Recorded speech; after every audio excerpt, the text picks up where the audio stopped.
اعوذ باللہ من الشیطان الرجیم بسم اللہ الرحمن الرحیم الحمد للہ رب العالمین والصلاة والسلام علی اشرف الانبیاء والمرسلین وآلہ الطیبین الطاہرین۔ اعوذ باللہ من الشیطان الرجیم بسم اللہ الرحمن الرحیم وما كان لنفس ان تؤمن الا بإذن اللہ وَيَجْعَلُ الرِّجْسَ عَلَى الَّذِينَ لَا يَعْقِلُونَ۔ سورہ یونس آیت 100۔ اس سے پہلے ہم گفتگو کر رہے تھے وَلَوْ شَاءَ رَبُّكَ لَآمَنَ مَنْ فِي الْأَرْضِ۔ اللہ تعالیٰ کی اگر مشیت ہوتی تو اہل ارض سب کے سب ایمان لے آتے، لیکن اللہ کی یہ مشیت نہیں کہ زمین میں بسنے والے سب کے سب مومن ہو جائیں۔ اللہ کی مشیت نہیں، اللہ نہیں چاہتا سب مومن ہو جائیں۔ سوال آتا ہے کیوں نہیں چاہتا؟ اگر اللہ نہیں چاہتا تو پھر انبیاء کیوں بھیجے، ہدایت کے لیے وسائل فراہم کیوں کیے؟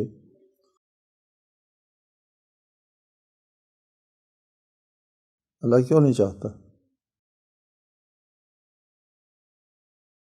جواب واضح ہے، پہلے بھی بتایا آپ کو۔ اللہ کے چاہنے کی دو صورت ہے، اللہ کی مشیت ارادے کی دو صورتیں ہیں۔ ایک اللہ کا اپنا ارادہ، اپنے فعل کے بارے میں اللہ خود کچھ کرنا چاہتا ہے، لَآمَنَ مَنْ فِي الْأَرْضِ جَمِيعًا۔ اور اگر اللہ خود لوگوں کے اوپر ہدایت کو تکویناً و تخلیقاً مسلط کرنا چاہتا تو لَآمَنَ مَنْ فِي الْأَرْضِ جَمِيعًا۔ یہ مشیت تکوینی ہے، ارادے تکوینی کے طور پر نہیں چاہا۔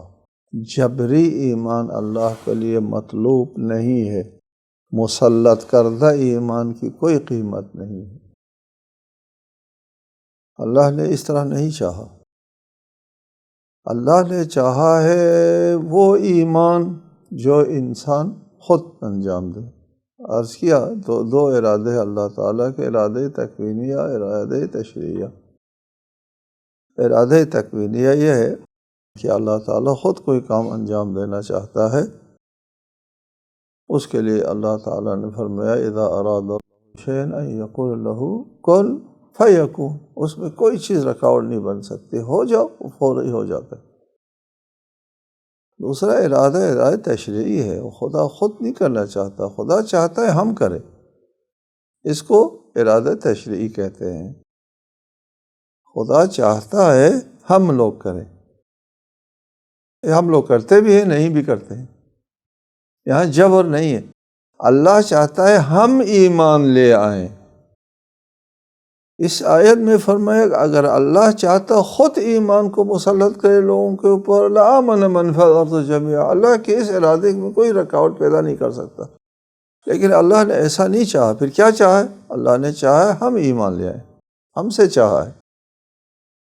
ہم ایمان لے آتے بھی ہیں اور نہیں بھی لے آتے ہیں۔ اور اللہ نے جب ہم سے چاہا ایمان لے آؤ تو ہم کو مومن بننے اور کافر بننے کے درمیان میں کھڑا کر دیا، اور درمیان میں کھڑا کرنے کے بعد انتخاب ہمارے ہاتھ میں دے دیا۔ ان دونوں میں سے، ایمان اور کفر میں سے کس کا انتخاب؟ اختیار اور انتخاب ہمارے ہاتھ میں ہے۔ اب انتخاب اور اختیار ہمارا ہے۔ آگے ایک آیت آئے گی، اس میں ہم تشریح کریں گے کہ اللہ تعالیٰ کا کتنا عمل داخل ہوتا ہے ہمارے ایمان میں، یہ اور ہمارا کتنا عمل داخل۔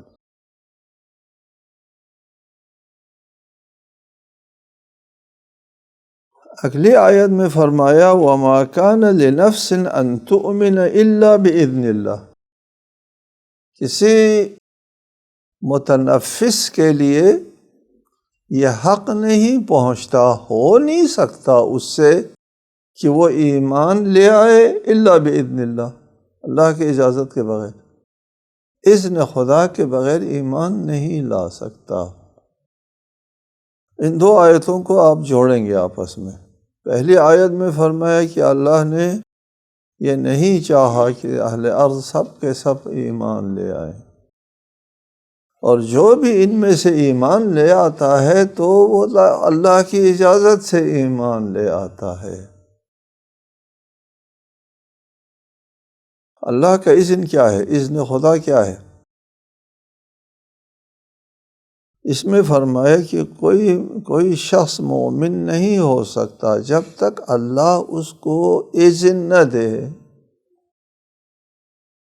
اذن کی تعریف یہ قرآن مجید میں بہت سی جگہوں پر آپ کے لیے ایک سوال پیدا ہوتا رہے گا اذن خدا کے بارے میں۔ اس کے لیے آپ اذن کی تعریف لکھ کر کے یاد رکھیں گے کہ اذن کی تعریف کیا ہے۔ اذن کی تعریف ہے عدم المانع، رکاوٹ پیدا نہ کرنا، اس کو اذن کہتے ہیں۔ اذن کا مطلب جبر نہیں ہے، اذن کا مطلب مسلط کرنا نہیں ہے، اذن کا مطلب عدم المانع ہے، کر سکتے ہیں آپ یہ کہنا۔ یہ عدم المانع، اللہ کی طرف سے اجازت کے بغیر کوئی متنفس ایمان نہیں لا سکتا۔ اس کا مطلب یہ ہے کہ اللہ تعالیٰ نے اس متنفس کو عقل دی، شعور دیا، سوچنے کی طاقت دی، سمجھنے کی طاقت دی، حواس ان کو عطا فرمائے، اور پھر اس کے بعد ہدایت کے وسائل بھی فطرت میں ودیعت فرمائی۔ فرشتے جو ہے وہ اس کے لیے متعین کر دیے، انبیاء علیہم السلام کو مبعوث کیا ایک طرف سے، دوسری طرف سے ان تمام فراہم کردہ وسائل کے سمجھنے اور ان کے اوپر فکر کرنے کی عقلی قوت بھی اندر سے ودیعت فرمائی، بیرونی رسالت، داخلی رسالت سب اس کے لیے فراہم کرتے، حجت پوری کرتے۔ اب ایک شخص جب ایمان لاتا ہے ان تمام چیزوں سے فائدہ اٹھاتا ہے جو اللہ تعالیٰ کی طرف سے فراہم کردہ وسائل ہے بإذن اللہ، اور رکاوٹ نہیں ہے، اور اللہ تعالیٰ نے یہ سب کچھ دے کر کے اس متنفس کو، لنفسن، ان صاحب نفس کو، اس متنفس کو اللہ تعالیٰ نے یہ تمام وسائل فراہم کر کے درمیان میں کھڑا کر دیا۔ یہ لو، یہ تیری سمجھ، یہ تیری عقل، یہ تیرا فہم، یہ تیری فکر، یہ ہماری طرف سے وسائل ہدایت کے، اور دوسری طرف سے اختیار تمہارا، انتخاب تمہارا، مکمل آزادی کے ساتھ۔ مسلط کرنا نہیں ہے، مسلط کے لیے نفی کر دی پچھلی آیت میں جی، وَلَوْ شَاءَ رَبُّكَ، نہیں چاہا ہے اللہ تعالیٰ، اگر چاہتا تو مسلط بھی ہو سکتا تھا، نہیں چاہا، مسلط نہیں کیا، کیا کیا؟ اذن دے دی، یہ مجبور نہیں کیا، اختیار دے دیا، اذن، عدم المانع، اختیار دے دیا کہ تو خود انتخاب کر سکتا ہے، اذن ہے، جبر نہیں ہے، کر سکتے ہو، ایمان لا سکتے ہو، ایمان لانے کے اوپر مجبور نہیں ہو، لا سکتے ہو، عدم المانع، اذن خدا سے ایمان لائے گا، اللہ کے فراہم کردہ وسائل و اسباب سے ایمان لائے گا، اذن خدا سے ایمان لائے گا، مسلط کر کے نہیں، مجبور کر کے نہیں۔ انتخاب بندے کا ہوتا ہے، انسان انتخاب اللہ تعالیٰ کی طرف سے جو وسائل اور اسباب فراہم ہوتے ہیں، اس کا ایک میں مثال دیا کرتا ہوں فرض کر لیتے ہیں کہ آدمی کا ہاتھ شل ہو جاتا ہے، ہاتھ حرکت نہیں کر سکتا، اس کو بجلی کے کرنٹ کے ساتھ اس کے ہاتھ کو حرکت دی جاتی ہے۔ اب حرکت آ گئی اور ڈاکٹر نے اس میں بجلی کے کرنٹ لگا دیا، فرض کر لیا کہ اس نے ہاتھ میں پھر جنبش کی طاقت جو ہے وہ بحال کر دی ڈاکٹر صاحب نے، ٹھیک، یا کسی حکیم نے حکمت کی دوائی دی، اس دوائی سے اس کا شل ہاتھ جو ہے وہ دوبارہ حرکت میں آ گیا طبیب صاحب کی طرف سے، ٹھیک ہے، ٹھیک ہے، طبیب نے اس کا ہاتھ بحال کر دیا، اب اس کا ہاتھ ٹھیک ٹھاک کام کر سکتا ہے۔ آگے یہ ہاتھ ایک مومن کو جو غرق ہو رہا تھا بچاتا ہے، یہ یا ایک مومن کے گردن پر تلوار چلاتا ہے، کیا کرتا ہے یہ ہاتھ؟ یہ اس ڈاکٹر سے تو مربوط نہیں، ڈاکٹر نے بلا شرط غیر جانبدار ہو کر کے اس کے ہاتھ کی حرکت کو بحال کر دیا، غیر جانبدار ہو کر کے۔ آگے اس ہاتھ کی حرکت کو اس نے کس چیز میں استعمال کرنا ہے، یہ اس کا اپنا انتخاب و اختیار ہے۔ ڈاکٹر نے کہا میری طرف سے کوئی مانع نہیں، آپ اس ہاتھ کو استعمال کر سکتے ہیں۔ کس میں استعمال کر سکتے ہیں یار سمجھدار بندہ، کس میں استعمال کر سکتے ہیں؟ وہ سمجھتا ہے اتنی کہ کہاں استعمال کرنا چاہیے کہاں نہیں کرنا چاہیے۔ اللہ تعالیٰ کی طرف سے اذن آتا ہے، عدم المانع صرف انتخاب اور اختیار بندے کا ہوتا ہے۔ اس لیے ارشاد فرمایا وَمَا كَانَ لِنَفْسٍ أَن تُؤْمِنَ إِلَّا بِإِذْنِ اللَّهِ، اللہ کی اجازت سے وہ ایمان لائے گا، اللہ کے فراہم کردہ وسائل سے وہ ایمان لائے گا۔ ایمان لانے کا انتخاب بندے کی طرف سے ہے، وسائل اللہ تعالیٰ کی طرف سے ہے۔ اللہ تعالیٰ کی طرف سے جو وسائل ہے وہ غیر جانبدارانہ فراہم کرتا ہے، کوئی جانبداری نہیں ہے، نہ ایمان لانے پر مجبور ہے نہ ایمان نہ لانے پر مجبور ہے، یہ اختیار۔ وَيَجْعَلُ الرِّجْسَ عَلَى الَّذِينَ لَا يَعْقِلُونَ، ادھر مومن کو اللہ تعالیٰ اجازت دیتا ہے ایمان لانے کی، یعنی وسائل فراہم کرتا ہے غیر جانبدار ہو کر، اور دوسری طرف جو لوگ عقل سے کام نہیں لیتے، بات عقل کی، ایمان کا عقل کے ساتھ ربط ہے، قوت کے ساتھ طاقت کے ساتھ ربط نہیں ہے۔ میں نے کہا آپ سے کہ دل جو ہے وہ جبر کی منطق کو اصلاً سمجھتا ہی نہیں ہے، وہ جبر کی آواز کو سنتا ہی نہیں ہے، وہ صرف منطق کی آواز کو سنتا ہے۔ دل منطق اور دلیل کی زبان سمجھتا ہے۔ جو لوگ عقل سے کام لینے کے لیے حاضر نہیں ہے، کیوں حاضر نہیں؟ اس کے بھی وسائل اسباب ہوتے ہیں، اس کا مفادات نہیں ہے اس کی طرف، اور اس کے خواہشات نفسانی کے خلاف ہے۔ جو بات اس کے خواہشات نفسانی کے خلاف ہو وہ سمجھ میں نہیں آتی، اصلاً سمجھ میں نہیں آتی۔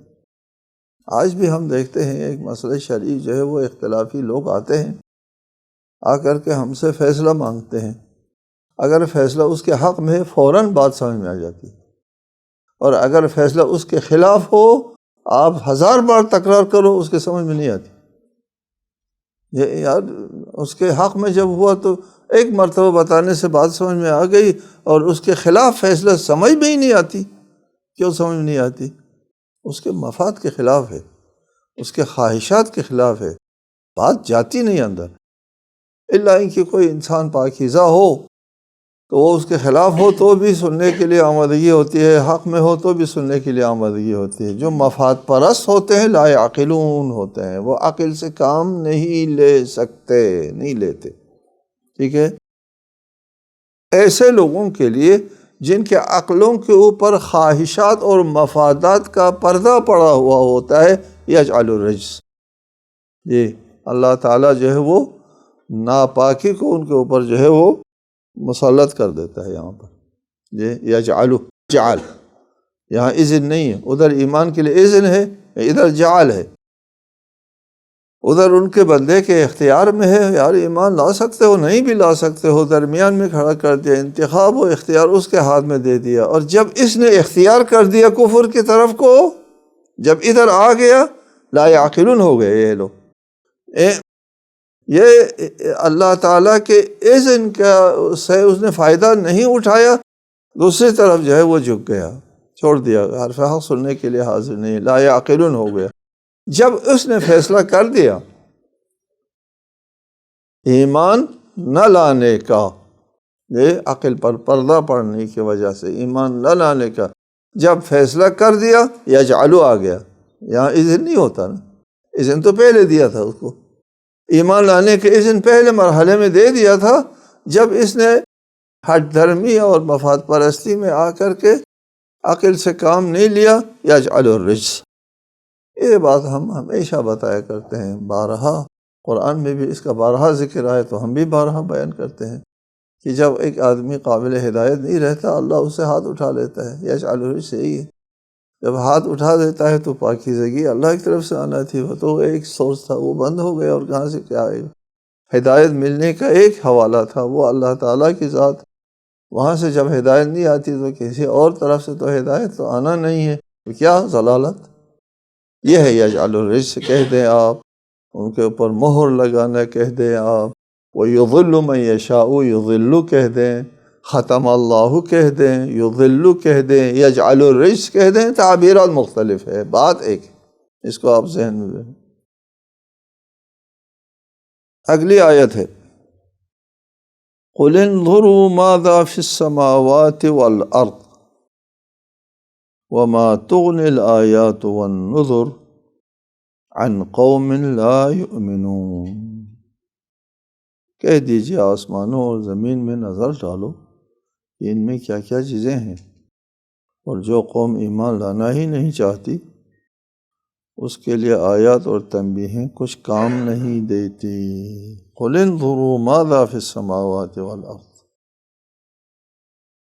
اللہ تعالیٰ کے آیات جو آسمانوں اور زمین میں موجود ہیں ان میں نظر ڈالو، ان میں غور کرو اور فکر کرو۔ قرآن مجید میں بہت سی جگہوں پر، بے شمار جگہوں پر ہے، اور اس میں لآیات لقوم یعقلون، لآیات لقوم، لآیات لقوم یتفکرون، بہت زیادہ ہے، نشانیاں ہیں، دلائل ہیں، معجزات ہیں۔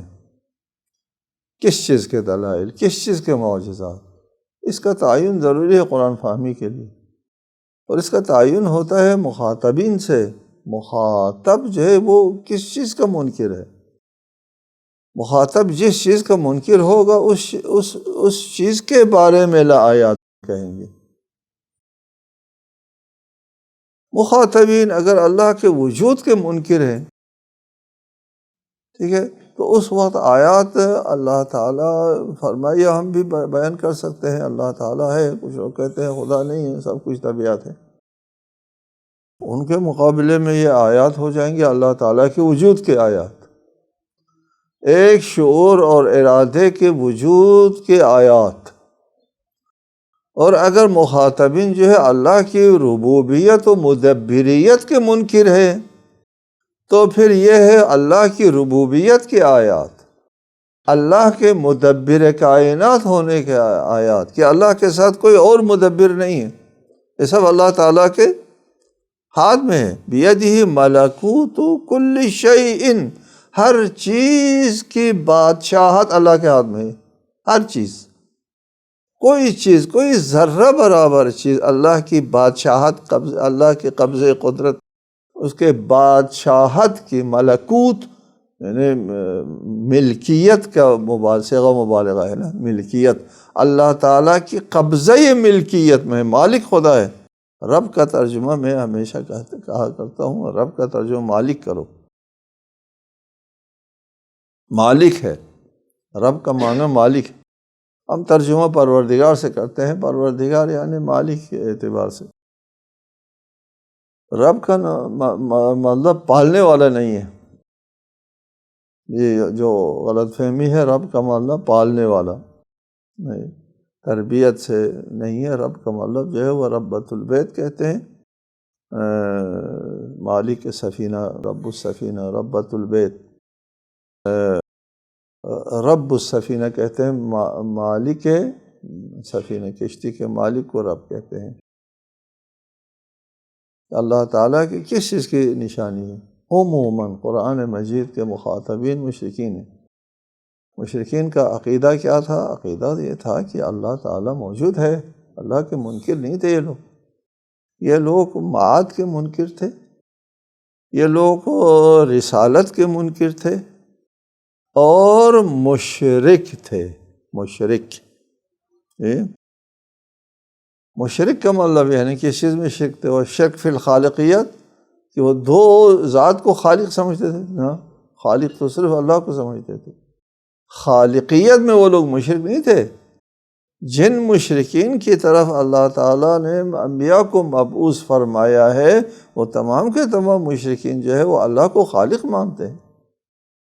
خالقیت میں یہ مشرکین جو ہے، خالقیت میں منکر جو ہے وہ ثنویت ہے، وہ دو خدا کے، خدائے خیر خدائے شر کے قائل ہے، ثنویت۔ انبیاء علیہ السلام کے جو جتنے بھی انبیاء کے ساتھ جو ہے وہ واسطہ پڑا، ان کو واسطہ پڑا ان لوگوں کے ساتھ جو اللہ کے ساتھ غیر اللہ کو شریک مانتے ہیں۔ کس چیز میں؟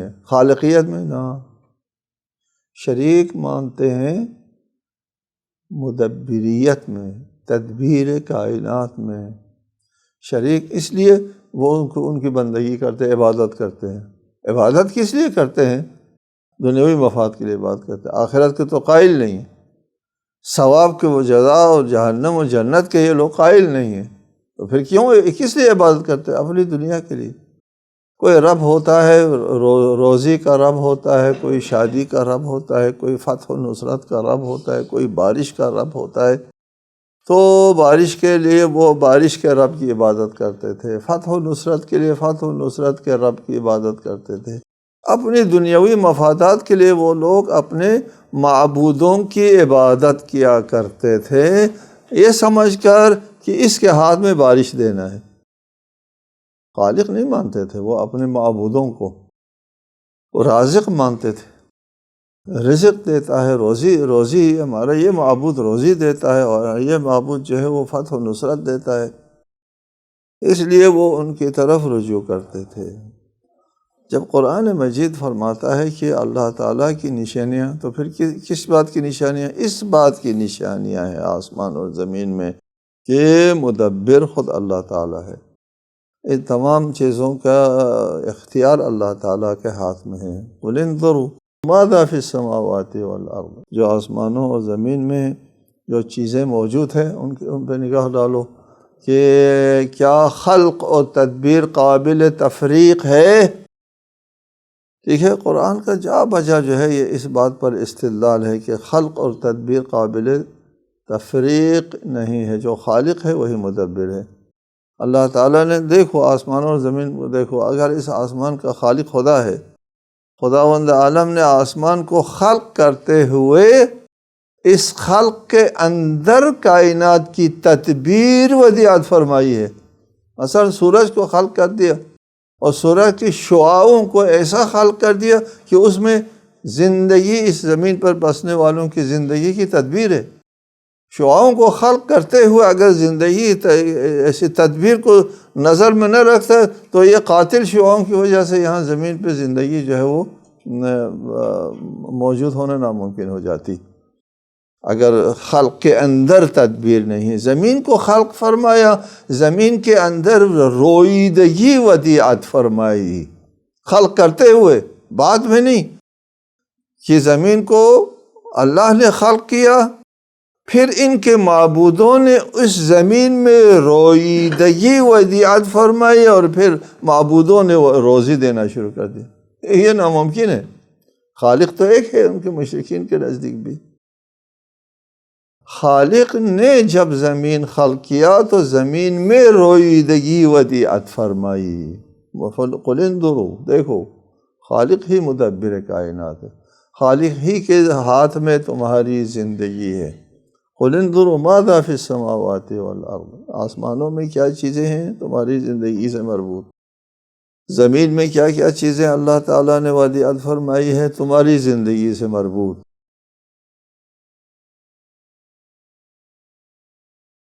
قل انظروا ماذا فی السماوات والارض وما تغنی الآیات والنذر عن قوم لا یؤمنون۔ یہ جو نشانیاں ہیں آسمانوں اور زمین میں وہ کوئی فائدہ نہیں دیتی۔ والنذر، اور انبیاء اور مرسلین کی طرف سے جو ہم نے تنبیہیں کی ہیں لوگوں کے عقلوں کو بیدار کرنے کے لیے ہم نے جو وسائل فراہم کیا، نذر نظارت یعنی تنبیہیں، نہ آیات سے فائدہ اٹھا سکتے ہیں وہ لوگ، نہ انبیاء کی طرف سے جو تنبیہیں ہیں ان سے فائدہ اٹھا سکتے ہیں۔ عن قوم لا یؤمنون، وہ قوم جنہوں نے ایمان لانا ہی نہیں ہے۔ کیوں ایمان نہیں لانا؟ پہلے بتا دیا آپ کو، اس کو مفاد نہیں ہے، مفاد نہ ہونے کی وجہ سے اس کی خواہشات کے خلاف ہے، اس کے خواہشات کے خلاف ہونے کی وجہ سے وہ ان آیات کو سمجھ ہی نہیں سکتے، نہیں سمجھ سکتے۔ اس کے نہ سمجھنے کی وجہ اس کے مفادات، ان کے خواہشات۔ جب وہ ان آیات کو سمجھ ہی نہیں سکتے تو کوئی فائدہ نہیں ہوگا ان کے لیے۔ آپ لاکھ آیات دکھائیں، لاکھ تنبیہیں ان کے لیے کریں، وہ ایمان نہیں لاتے۔ عن قوم لا یؤمنون۔ اگلی آیت ہے فَهَلْ يَنْتَظِرُونَ إِلَّا مِثْلَ أَيَّامِ الَّذِينَ خَلَوْا مِنْ قَبْلِهِمْ قُلْ فَانْتَظِرُوا إِنِّي مَعَكُمْ مِنَ الْمُنْتَظِرِينَ۔ ایک تحدید ہے اور رسالت مآب اور امت مسلمہ کے لیے خوشخبری، اور کافرین کے لیے ایک تحدید ہے، انتظار کرو، اب انکار کرو، ایمان نہ لاؤ اور اپنے انجام کا انتظار کرو، ہم بھی تمہارے انجام بد کا انتظار کرتے ہیں۔ اور چشم فلک نے دیکھ لیا ان کا کیا انجام ہوا، اور ادھر امت مسلمہ میں اس وقت کے غریب و نادار بلال حبشی جیسے لوگوں کا ہے وہ کیا تابناک مستقبل اس وقت۔ اس بلال حبشی کے نام پر تقریباً پتہ نہیں ہزاروں مسجدیں، مسجد بلال، مسجد بلال، مسجد بلال۔ تو یہ ان کا انجام ہے، یہ مسلمانوں کا انجام دنیا کے سامنے ہے۔ السلام علیکم ورحمۃ اللہ وبرکاتہ۔